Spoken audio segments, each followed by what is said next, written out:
नमस्ते दोस्तों, welcome back to your channel global outlook. Recently India और फ्रांस के बीच एक डील साइन हुआ है 26 राफेल एम परचेस करने का। India already Rafale aircraft use करता है अपने एयरफोर्स के लिए, लेकिन अभी ये जो डील साइन हुआ है फ्रांस के साथ, ये साइन हुआ है इंडियन नेवी के लिए। अभी हाल ही में पीएम मोदी जब फ्रांस के टूर पे थे, तभी ये डील साइन हुआ है फ्रांस और इंडिया के बीच। इंडिया फिलहाल 2 एयरक्राफ्ट कैरियर यूज करता है। एक तो हो गया आईएनएस विक्रमादित्य, दूसरा है आईएनएस विक्रम। तो आईएनएस विक्रम के लिए इंडिया को अभी नया एयरक्राफ्ट जरूरत है, तो उसी वजह से राफेल एयरक्राफ्ट परचेस किया जा रहा है फ्रांस। तो डिस्कस करते हैं आज हम लोग इसी टॉपिक पे, लेकिन उसके पहले चैनल पे आए हैं तो kindly like, share and subscribe your own channel global outlook. आपका एक छोटा सा सब्सक्राइब, एक लाइक हमारे जो मोटिवेशन है उसे एक्सपोनेंशियली बढ़ाता है। एनीवे, टॉपिक पे वापस आते हैं। डीएसी जो डिफेंस एक्विजिशन काउंसिल है इंडिया का, उन्होंने ऑलरेडी इस डील को पास कर दिया है। Defence acquisition council defence minister के अंडर रह के ही काम करता है। जो डिफेंस मिनिस्टर आज इंडिया का है वो है राजनाथ सिंह, तो उनके अंडर ही आता है ये defence acquisition council. Apart from this Rafale deal, India और फ्रांस के बीच 3 स्कॉर्पियन क्लास सबमरीन का भी डील साइन हुआ है। इंडिया और फ्रांस मिलकर 6 स्कॉर्पियन क्लास सबमरीन ऑलरेडी बनाया हुआ है। हाउएवर, ये डील का पहला पार्ट है। अभी पूरा डील क्या है और इसके लिए कितना कॉस्ट इंडिया को बेयर करना पड़ रहा है, ये बाद में पता चलेगा जब पूरा डील सामने आएगा। इंडिया पहले भी 36 राफेल जेट परचेस कर चुका है फ्रांस से अपने एयरफोर्स के लिए। अभी ये जो नया राफेल एम परचेस किया जा रहा है, ये किया जा रहा है इंडिया के नेवी के लिए। राफेल एम का मतलब है मेरीन वर्जन है राफेल जेट का।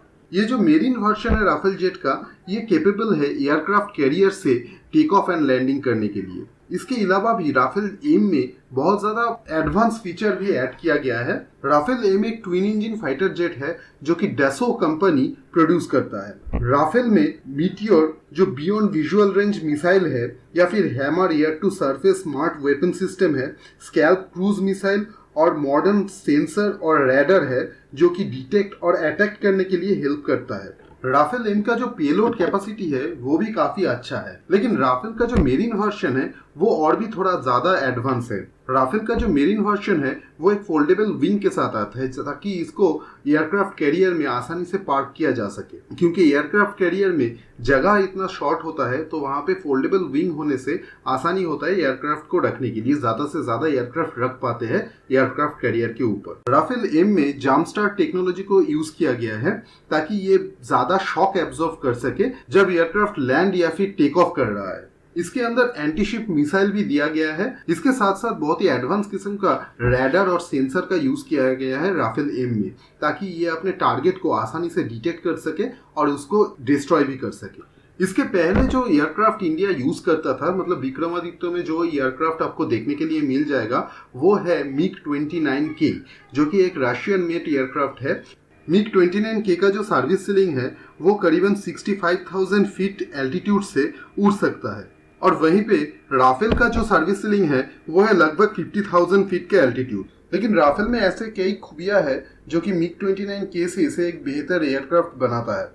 राफेल एम जो फाइटर जेट है वो एक कैरिस्टिंग हुक के साथ आता है, ताकि एयरक्राफ्ट कैरियर में एयरक्राफ्ट को लैंड करने के लिए आसानी हो सके। एनीवे, इंडिया भी अभी मेक इन इंडिया के अंदर नया फाइटर जेट को तैयार कर रहा है, जो कि डीआरडीओ के अंदर एडीएसी मतलब एरोनॉटिकल डेवलपमेंट एजेंसी आता है, वो तैयार कर रहा है, जिसका नाम है Ted BF, twin engine deck base fighter aircraft, जो कि एक इंडिजीनियस टेक्नोलॉजी से तैयार हो रहा है। लेकिन इसको तैयार होने में और कुछ वक्त लग जाएगा। लेकिन अभी फिलहाल इंडिया का जो जरूरत है एयरक्राफ्ट का, उसे फुलफिल करने के लिए इंडिया ने सोचा है राफेल एम को परचेस करने के लिए। इसके अलावा भी, मतलब राफेल एम के अलावा भी इंडिया के पास और भी कई ऑफर था, जिसमें से मेजर एक ऑफर जो था वो था यूएसए के तरफ से, जो है उनका बोइंग का FA-18 सुपर हॉर्नेट जो जेट है वो ऑफर किया गया था इंडिया को। राफेल और FA-18 सुपर हॉर्नेट के बीच ही एक कंपटीशन था इस डील को विन करने के लिए, लेकिन आखिर में राफेल इस डील को विन कर चुका है और राफेल का डील जो है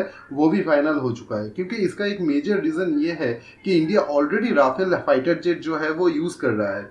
और since Indian air force already Rafale fighter air jet को यूज कर रहा है, तो इसका जो टेक्निकल सपोर्ट सिस्टम या फिर लॉजिस्टिकल सपोर्ट सिस्टम या फिर मेंटेनेंस लाइन जो है ये इंडिया के पास ऑलरेडी मौजूद है। तो इंडिया को आसानी हो जाएगा राफेल एम को मेंटेन करने के लिए। और यही एक बहुत बड़ा रीजन है कि इंडिया राफेल एम जेट को परचेस कर रहा है rather than F-18 super hornet. Anyway, अभी ये डील खाली फाइनलाइज हुआ है। अभी इस डील के बारे में और भी जानना बाकी है। कितना कॉस्ट बियर करना पड़ रहा है इंडिया को, ये भी अभी तक पता नहीं चला है। तो आगे हम लोगों को पता चलेगा कि कितना पैसा इंडिया को पे करना पड़ रहा है ये 26 राफेल एयरजेट के लिए, जो कि मेरिन वर्जन है राफेल का, और कितने दिनों में इंडिया को ये राफेल एयरजेट मिल पाता है। मुझे लगता है कि अगले 2-3 सालों के अंदर राफेल जेट इंडिया को मिल जाएगा, नेवल वर्जन जो है, और तब हम लोग इसके ऊपर एक डिटेल वीडियो बनाएंगे। तब तक के लिए आप अपना राय, अपना ओपिनियन बताइए मुझे कमेंट सेक्शन में। वीडियो अगर इन्फॉर्मेटिव लगा है तो लाइक कीजिए, शेयर कीजिए और चैनल को सब्सक्राइब जरूर कीजिएगा। मिलते हैं हम लोग नेक्स्ट वीडियो में।